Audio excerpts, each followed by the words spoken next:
మాట్లాడాడంట. జగన్మోహన్ రెడ్డి ఇవన్నీ కల్పిస్తే ఏం మాట్లాడుతున్నాం మనము? అంటే ఒకటిసారి ఇక్కడ కలిపితే అనారోగ్యం పాలవరా? సిట్ దర్యాప్తును నమ్మట్లేదు, సిబిఐ దర్యాప్తును నమ్మట్లేదు. పైగా సిట్ ఈ కోణంలో దర్యాప్తు చేసిందా, సిబిఐ ఈ కోణంలో ఎందుకు విచారించలేదు, ఎందుకు దర్యాప్తు చేయలేదు అనే ప్రశ్నలు పయ్యావుల కేశవ్ లాంటి వాళ్ళు మాట్లాడుతున్నారు.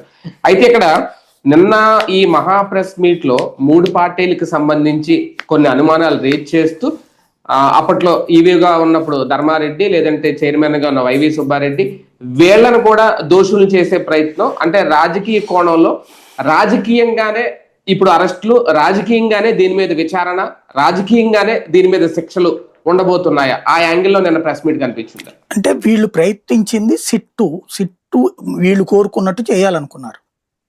సిట్టు నికార్స్గా పనిచేసింది.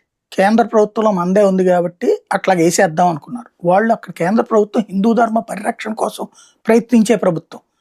లేని దాన్ని హిందూ సెంటిమెంట్లను గాయపరచమని చెప్తుందా కేంద్ర ప్రభుత్వం? ఉంటే వాళ్ళు అసలు వదిలిపెట్టరు. ఖచ్చితంగా బీజేపీ వాళ్ళు వదిలిపెడతారు. ఉంటే పొరపాటును కూడా వదిలిపెట్టరు, వెంటాడతారు, వేటాడతారు. జగన్మోహన్ రెడ్డి గారు వాళ్ళ తాత అయినా సరే వదిలిపెట్టరు వాళ్ళు. అక్కడ లేదు కాబట్టినే వాళ్ళు అదే రిపోర్ట్ ఇవ్వమన్నారు. కాదు మనం కూటమిలో ఉన్నాం కాబట్టి దీన్ని రాజకీయంగా వాడుకోవాలి, మీరు రెచ్చిపోండి అంటే ఏముంటుంది అందులో? నెంబర్ 2, సిట్టుది పక్కన పెట్టండి. వీళ్ళు ఇప్పుడు ఏం చేస్తారు? దీని మీద ఇంకో కమిటీ వేస్తారట. వేసి ఏం చేయాలి? ఎవడా కమిటీ? ఎవడికా హక్కు ఉంటుంది? రాజకీయ కమిటీ వేస్తే ఊరుకుంటుందా కోర్టు? రేపు పొద్దున జనం ఊరుకుంటారు అప్పుడు?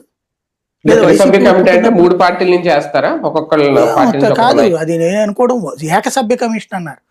ఏ మాజీ జడ్జినో పెట్టి వాళ్ళ చేతన వాళ్ళ దగ్గర ఇవన్నీ రిపోర్ట్లు పెట్టి నువ్వు అరెస్ట్ చేయని చెప్పి దాంట్లో రిపోర్ట్ ఇచ్చేటట్టు ఆ రిపోర్ట్ ఆధారంగా పోలీసులకు ఇచ్చి కేసు పెట్టించాలన్నటువంటిది ఇప్పుడు కొత్త ఎత్తుగడ.